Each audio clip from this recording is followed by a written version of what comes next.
Assalamualaikum warahmatullahi wabarakatuh. Selamat pagi. Hari ini kita masuk ke pertemuan pertama di mata kuliah Keselamatan dan Kesehatan Kerja. Hari ini minggu pertama, tema kita tentang pendahuluan dan dasar-dasar K3.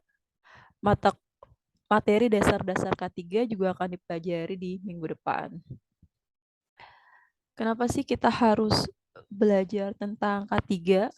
Jadi yang pertama karena kita bukan superhero.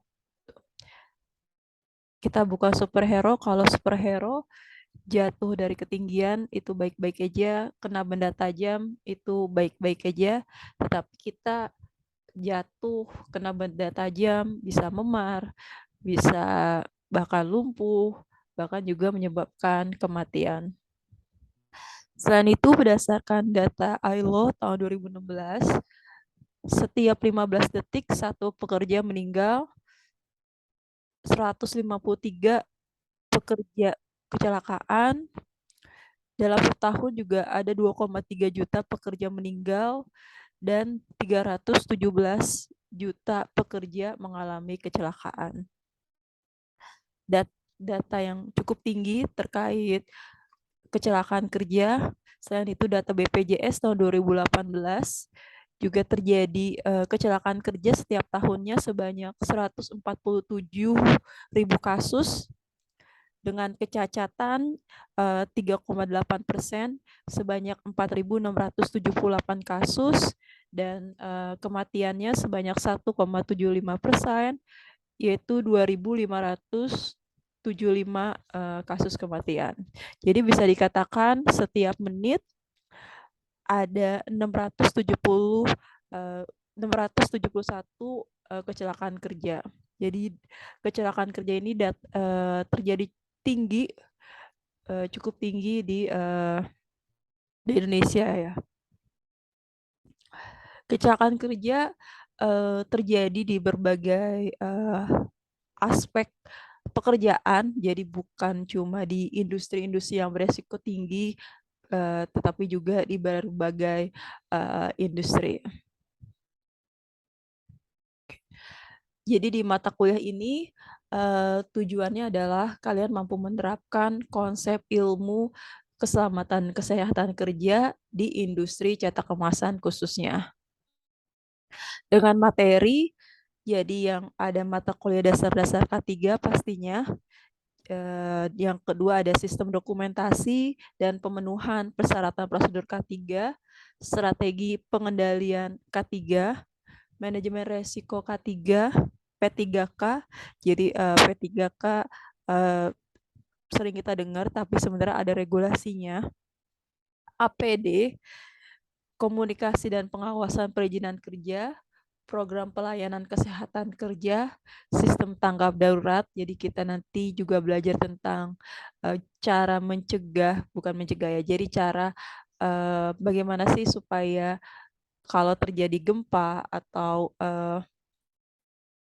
bakaran dan lain-lain itu bisa diminimalisir dampaknya dan dicegah.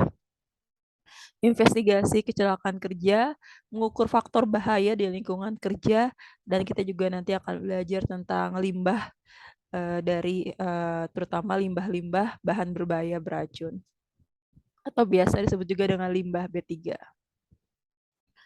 Oke, yang pasti di dalam suatu pekerjaan resiko kegagalan itu pasti ada. Resiko kecelakaan kerja itu pasti ada. Jadi akibat perencanaan yang kurang sempurna, pelaksanaan yang kurang cermat, maupun akibat yang tidak disengaja kayak cuaca, terus kayak kebakaran dan lain-lain. Jadi filosofi K3 ini adalah melindungi keselamatan kesehatan para pekerja dalam menjalankan pekerjaannya melalui upaya-upaya pengendalian semua bentuk potensi bahaya yang ada di lingkungan tempat kerjanya. Jadi bila semua potensi bahaya kita identifikasi, kita cegah, dan kita kendalikan, maka akan menjadi lebih aman gitu. Jadi memberikan kontribusi terciptanya kondisi lingkungan kerja yang aman, sehat, dan proses produksinya juga menjadi lebih lancar. Jadi pelaksanaan K3 ini bukan cuma untuk melindungi pekerjanya, tapi yang pasti juga berdampak terhadap peningkatan produktivitas dari industri tersebut. Oke, ini kontrak perkuliahannya. Oke, jadi yang pertama untuk belajar dasar-dasar K3, kita ngomongin tentang perundang-undangannya. Undang-undang K3 itu yang pertama itu ada Undang-Undang Nomor 1 tahun 1970. Ini undang-undang dasarnya. Nanti ada undang-undang yang lain, tapi hari ini kita belajar ke undang-undang dasarnya dulu. Jadi di undang-undang tersebut ada yang pertama kita belajar tentang lambang K3. Jadi kalau teman-teman di sini lihat lambang seperti ini adalah lambang K3, lambang yang ada pada kotak P3K, pada depan jalan tol, pada berbagai industri. Biasanya di depan pagarnya seperti itu. Ini adalah lambang K3. Yang pertama di sini ada tanda palang. Tanda palang ini menunjukkan bebas dari kecelakaan dan penyakit akibat kerja. Jadi ada PAK itu singkatan penyakit akibat kerja yang akan kita pelajari minggu depan. Terus warna putih menunjukkan bersih dan suci, warna hijau artinya selamat, sehat, dan sejahtera. Roda gigi, di sini ada roda-roda bergigi, merupakan artinya bekerja dengan kesegaran jasmani dan rohani. Terus jumlahnya 11 di sini roda giginya, menunjukkan 11 bab dalam Undang-Undang Nomor 1 tahun 1970. Jadi bisa dikatakan lambang ketiga ini adalah roda bergerigi, roda bergeligi. Di dalam Undang-Undang K3 di bab 1 ada istilah, jadi di sini ada tempat kerja. Tempat kerja ini yang harus diperhatikan adalah bukan cuma tempat kerja industri seperti itu, tapi juga yang di ruangan, yang di lapangan. Jadi bukan cuma yang tertutup, tetapi yang terbuka juga. Kalau dia ada tenaga kerjanya, ada sumber bahaya, dan ada tempatnya, itu harus menerapkan K3 maupun yang bergerak dan tetap. Jadi kalau kita lihat yang bergerak misalnya di perkapalan, itu kan pastinya ada tenaga kerja, ada sumber bahaya, ada tempatan usaha, juga harus menerapkan K3. Maupun di mobil misalnya, di mobil Pertamina, itu kan juga ada sumber bahayanya juga, seperti itu juga harus menerapkan K3. Makanya kita lihat bahwa di mobil, misalnya mobil Pertamina, itu ada simbol K3 di belakangnya, itu misalnya mudah meledak, seperti itu merupakan bagian dari K3. Ini adalah gambar contoh-contoh tempat kerja, jadi bukan cuma di ruangan tertutup, tapi juga di ruangan terbuka. Ini ruangan terbuka, banyak bahaya-bahayanya kayak di sini, banyak besi-besi yang mungkin menyebabkan bahaya ke pekerjanya. Di sini ada istilah-istilah, tapi di sini yang kita perhatikan ada di ahli kesehatan kerja. Jadi di industri itu ada profesi ya, ada profesi ahli keselamatan kerja yang biasa kita sebut juga dengan safety officer, seperti itu. Biasanya dia bekerja sebagai pengawas dan untuk mengawasi dan untuk melihat, mengecek gimana pelaksanaan K3. Jadi dia internal perusahaan yang untuk melihat pelaksanaan K3, mengawasi K3 itu di perusahaan tersebut. Nanti biasanya dia bekerja sama juga dengan pengawas dan juga supervisornya. Di sini ruang lingkupnya. Ini saya pikir kalian tinggal baca aja. Dan syarat-syarat ketiga di pasal 3, jadi intinya ada mencegah kebakaran maupun mencegah bahaya-bahaya yang lain, kayak di sini ada kebakaran, peledakan, terus di sini ada memberi APD. APD alat pelindung diri ini penting nanti disesuaikan sama kebutuhan dari pekerjanya, kebutuhan dari industrinya seperti apa, dari bagiannya. Terus mencegah, mengendalikan timbul atau penyebar luasan suhu, kelembaban. Jadi nanti kita belajar juga tentang lingkungan K3. Jadi ada beberapa faktor yang menyebabkan bahaya kecelakaan, salah satunya adalah bahaya fisik, suhu, kelembaban, debu, gas dan lain-lain. Ini merupakan faktor fisik yang harus diperhatikan karena memicu terjadinya kecelakaan dan penyakit akibat kerja. Terus mencegah, mengendalikan timbulnya penyakit akibat kerja, penerangan. Jadi penerangan juga merupakan ada regulasinya juga. Terus di sini ada suhu, kelembaban yang baik bagaimana. Terus juga di sini ada mencegah aliran listrik dan lain-lain. Prinsipnya adalah setiap pekerjaan bisa dilakukan dengan selamat. Kecelakaan pasti ada sebabnya. Setiap kecelakaan harus dicegah dan ditiadakan. Jadi intinya kita mengidentifikasi kira-kira apa sih bahaya-bahaya yang ada di pekerjaan kita. Terus dari bahaya itu kita lihat resikonya dan nanti bisa dikendalikan. Gimana cara mengendalikannya supaya bisa diminimalisir atau bisa dicegah kecelakaan itu.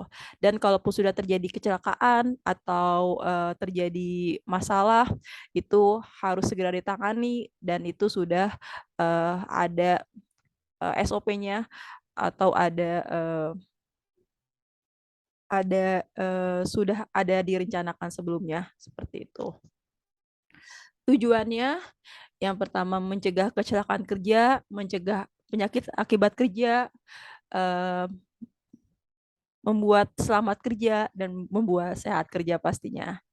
Jadi sebenarnya setiap perusahaan itu harus berkomitmen untuk melaksanakan K3 di industrinya gitu. Jadi nanti ada sanksi-sanksi administratif perusahaan apabila dia tidak melaksanakan K3 ini. Jadi di sini diatur dalam Undang-Undang Republik Indonesia Nomor 13 Tahun 2003, di mana yang pertama ada teguran, ada peringatan tertulis, dan akhirnya kalau misalnya tidak bisa juga, yang akhirnya adalah pencabutan izin dari perusahaan tersebut.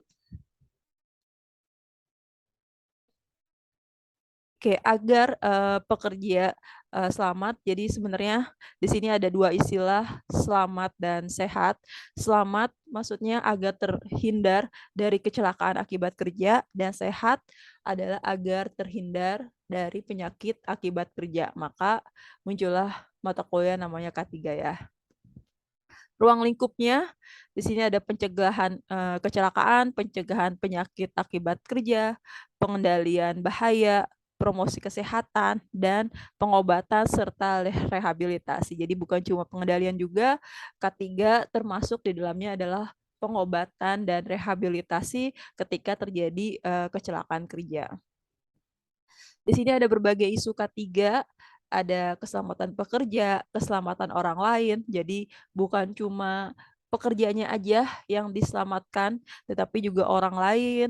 Terus mungkin kalau ada customer, ada tamu, semua yang ada di tempat pekerjaan tersebut itu harus juga diselamatkan. Keselamatan prasarana bangunan maupun juga keadaan darurat di tempat kerja. Oke, dasar-dasar K3 ada bahaya atau hazard, ada resiko, ada kontrol resiko, kecelakaan kerja, dan juga penyakit akibat kerja. Tapi di PowerPoint ini, di minggu ini, kita fokus di bahayanya aja. Nanti yang 2, 3, 4, 5 itu di pertemuan selanjutnya. Bahaya itu adalah kondisi yang berpotensi menyebabkan kerugian. Jadi di sini bahaya itu semua potensi-potensi yang menyebabkan kecelakaan, yang menyebabkan penyakit, yang menyebabkan semua yang menyebabkan kerugian pada saat bekerja gitu. Jadi di sini bahaya. Sebagai contohnya adalah ketika kita akan pergi misalnya ada berbagai bahaya yang mungkin muncul, kayak di jalan ada mobil, ada motor, seperti itu kan bagian dari potensi bahaya. Ada debu, ada jalanan yang licin, seperti itu juga merupakan, bahaya-bahaya yang berpotensi menyebabkan, kerugian kepada kita. Di sini ada 5 bahaya. Yang pertama ini ada bahaya fisik, ada bahaya kimia, bahaya biologi, bahaya psikologi atau biasa disebut juga dengan psikososial, terus bahaya ergonomi. Jadi ada 5 jenis bahaya. Yang pertama ini adalah bahaya fisik. Bahaya fisik ini ada 5. Ada bising gitu. Jadi bising itu bisa menyebabkan potensi bahaya. Nanti juga ada pengaturannya ketika ada pekerja yang bekerja di kebisingan tertentu, misalnya yang lebih sama standar, itu nggak boleh misalnya 6 jam seperti itu, nggak boleh 8 jam, itu misalnya maksimal 4 jam, itu nanti akan kita pelajari. Terus ada getaran, getaran juga berpotensi menyebabkan eh, masalah kecelakaan dan lain-lain. Debu sederhana sih, tapi sebenarnya itu bisa menyebabkan penyakit seperti itu. Itu nanti juga akan kita pelajari. Kontak fisik pasien ini biasanya di kedokteran sama ada panas. Jadi kalau panas itu juga bagian dari lingkungan K3 yang harus diperhatikan karena ini memicu bahaya berbagai penyakit. Salah satunya adalah dehidrasi. Oke, ini sakit akibat pekerjaan, misalnya di sini ada panas, ini kita lihat kulitnya kering dan lain-lain seperti itu. Terus ini akibat panas ke ginjal, ini juga bisa menyebabkan dehidrasi. Dan kalau misalnya di lingkungan panas juga biasanya perusahaan itu harus menyediakan air minum yang lebih banyak karena kebutuhan air yang lebih banyak juga pada lingkungan yang panas. Di sini juga akibat radiasi misalnya, itu menyebabkan infeksi di mata dan juga ginjal. Ini kebisingan, ini menyebabkan masalah ke syaraf dengar. Ini biasanya kalau semakin sering mendengar yang keras-keras, dia juga menyebabkan saraf dengarnya menjadi rusak dan menyebabkan kutulian. Ini akibat getaran, debu kayak gitu. Debu juga menyebabkan bahaya. Di sini ada bahaya-bahayanya disesuaikan sama ukurannya. Nanti kita akan lebih jelasnya di lingkungan K3 akan kita pelajari. Terus di sini yang kedua, yang di sini ada bahaya-bahaya debu ya di PPT-nya. Terus yang kedua itu ada bahaya kimia. Jadi yang pertama ada bahaya fisik, yang kedua itu ada bahaya kimia. Jadi bahaya kimia pastinya disebabkan oleh senyawa-senyawa kimia, baik senyawa gas, uap seperti itu. Itu biasanya kalau misalnya di lab seperti itu atau di bengkel itu biasanya kalau ada bahan-bahan kimia yang berpotensi bahaya itu ada di kemasannya, kayak misalnya di sini ada kemasan yang beracun, menyebabkan oksidasi, mudah meledak, mudah terbakar seperti itu. Itu biasanya disebabkan oleh kontak dengan bahan kimia berbahaya atau tertelan, atau di sini ada jenis-jenisnya, ada yang eksplosif, mudah meledak, mudah terbakar, korosif, dan juga toksik seperti itu. Oke, ini salah satu contoh kejadian di yang saya dapatkan dari ketika saya sertifikasi K3, ada suatu perusahaan seperti itu yang pekerjanya mengalami masalah kerontokan dan kebotakan rambut, ternyata disebabkan paparan dari senyawa klorin yang ada di industri tersebut. Jadi klorin ini digunakan sebagai desinfektan, tetapi ditaruhnya tidak sesuai gitu. Jadi terpapar oleh pekerja. Dan ketika audit ini meminta data, apa ya, meminta data perusahaan tersebut untuk eh, pengecekan darah, ternyata kadar klorin di pekerja tersebut cukup tinggi, bukan cuma menyebabkan bahaya ke rambut kayak kerontokan, tetapi bahaya-bahaya yang lain. Makanya eh, bahaya kimia ini harus diperhatikan, harus jangan sampai terpapar oleh pekerjanya. Ini contoh bahaya di laboratorium.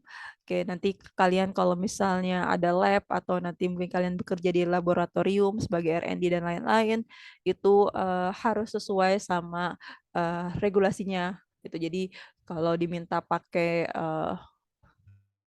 sarung tangan. Kalau diminta pakai jas lab, seperti itu. Kalau misalnya diminta pakai apa? Pakai penutup pakai masker, seperti itu harus dipakai masker. Karena bahaya-bahayanya mungkin tidak menyebabkan hari ini, tapi juga bisa dilihat di kemudian hari seperti itu. Jadi ada bahaya material pastinya. Di sini bahaya material karena bahan kimia itu ada potensi-potensi bahaya yang ada kayak bahaya, terutama kalau di bahan kimia itu bahaya beracun seperti itu. Ada metodenya. Metodenya juga merupakan sumber bahaya juga ketika memasuk-masukkan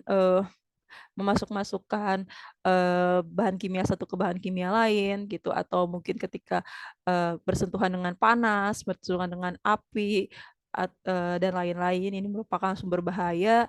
Terus dari mesinnya maupun bahan apa namanya peralatannya, kalau misalnya kalian di lab, misalnya di alat-alat tertentu seperti itu. Dan juga kalau misalnya di bengkel juga itu kan banyak alat-alat yang besar juga, mesin-mesin besar, itu merupakan sumber bahaya yang harus kalian perhatikan. Terus ada lingkungan juga, ini mencemari lingkungan dan lain-lain, gasnya maupun buangan-buangannya gitu ya. Makanya nanti juga kita akan belajar juga tentang bahaya limbah dari K3 ini sendiri.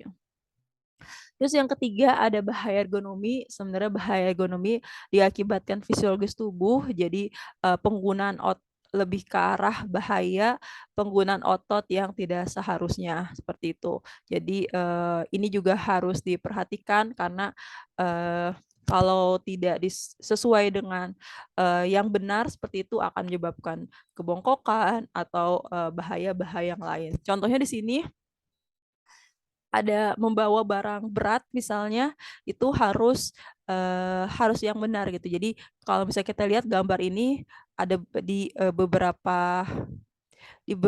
beberapa kayak warehouse gitu, kayak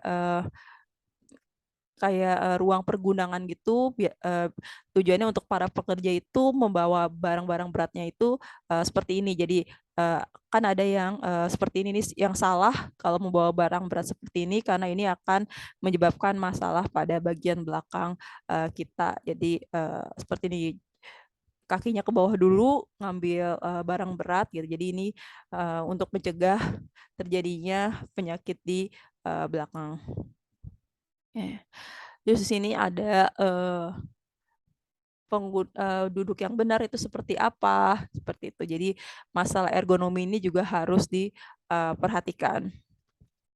Terus bahaya biologis, jadi bahaya biologi ini kayak misalnya serangan virus, serangan bakteri, tertular virus gitu. Terus dari segi binatang-binatang, nyamuk juga ada beberapa yang apa namanya yang menyebabkan penyakit. Jadi nanti perusahaan juga gimana sih caranya supaya bahaya biologi ini tidak menyebabkan penyakit maupun tidak menyebabkan kecelakaan di lingkungan kerja. Terus masalah psikososial atau psikologi ini biasa disebabkan oleh stres maupun konflik juga kayak gitu. Jadi kayak gilir kerja, jadi sebenarnya ada ketentuan-ketentuannya juga, nggak boleh pekerja bekerja dari pagi sampai malam, sebenarnya ini bisa memicu, masalah kestresan, beban kerja yang berlebihan, komunikasi, kekerasan fisik, bully juga itu, nggak boleh jam kerja yang tidak sesuai, dan lain-lain. Ini memicu bahaya-bahaya stres yang, sebenarnya stres ini juga sangat-sangat berpotensi, terjadinya kecelakaan. Jadi banyak ternyata, kestresan-kestresan yang terjadi di apa namanya, di, industri yang ternyata itu merupakan faktor juga menyebabkan terjadinya, kecelakaan kerja, seperti itu. Oke, jadi hari ini kita fokus di bahaya aja, di mana bahaya ada 5, ada bahaya fisik, ada bahaya kimia, biologi, ergonomi, dan psikososial. Oke, terima kasih banyak, saya tutup. Assalamualaikum warahmatullahi wabarakatuh.